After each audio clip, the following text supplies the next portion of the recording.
भारत का चंद्रयान-3 मिशन कामयाब हुआ और भारत दक्षिण ध्रुव पर उतरने वाला दुनिया का पहला देश है। इसके बाद सूरज के पास भारत में अपना अंतरिक्ष यान भेजा। इसके बाद भारत के हौसले बुलंद है। हाल ही में इसरो के प्रमुख ने जो ऐलान किया है उससे दुनिया भर के सुपर पावर देश भी हैरानी में पड़ जाएंगे। दरअसल जो काम दुनिया भर के सभी सुपर पावर देश मिलकर करते हैं वह भारत अब अकेले खुद करना चाहता है। क्या है भारत का प्लान? अंतरिक्ष को लेकर पूरी जानकारी देखिए इस खास रिपोर्ट में।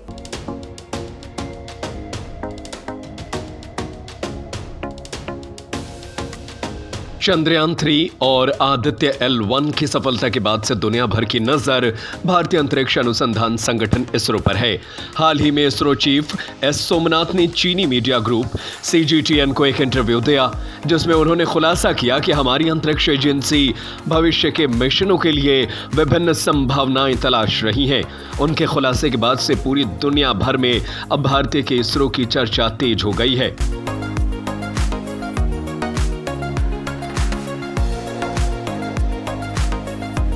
इसरो चीफ ने कहा कि एक अंतरिक्ष स्टेशन का निर्माण और लंबी अवधि की मानव अंतरिक्ष उड़ान भी शामिल है। सोमनाथ ने कहा कि चंद्रमा मिशन की सफलता के बाद हम सभी संभावनाओं पर आगे विचार कर रहे हैं। हम देख रहे हैं कि अंतरिक्ष स्टेशन इंडियन स्पेस इकोनॉमी के लिए कैसे फायदेमंद बन सकता है।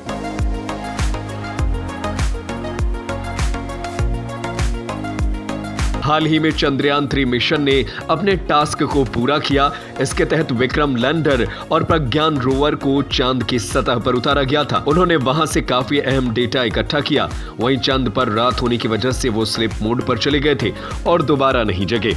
ऐसे में अब इस मिशन को खत्म मान लिया गया है।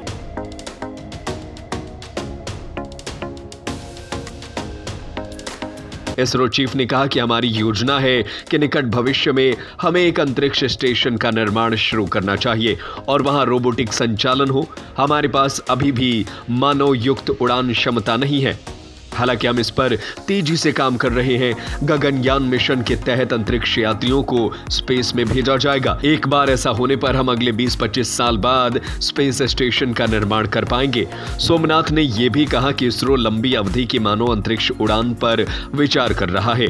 अगर ऐसा हुआ तो हम अमेरिका, चीन, रूस के बाद चौथे सफल देश बन जाएंगे। आपको बता दें कि चंद्रयान-3 चांद की दक्षिणी ध्रुव पर उतरने वाला पहला यान है। ऐसे में इसरो की इस सफलता से चीन बौखलाया हुआ है।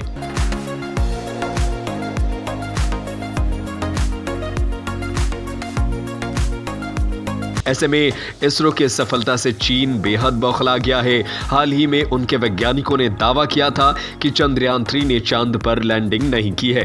हालांकि पूरी दुनिया जानती है, अमेरिका जैसे सुपर पावर देश भी जानते हैं कि भारत चांद के दक्षिणी ध्रुव पर उतर चुका है। ऐसे में चीन के गुस्सा होने से या अपनी खींच निकालने से कोई फर्क नहीं पड़ता।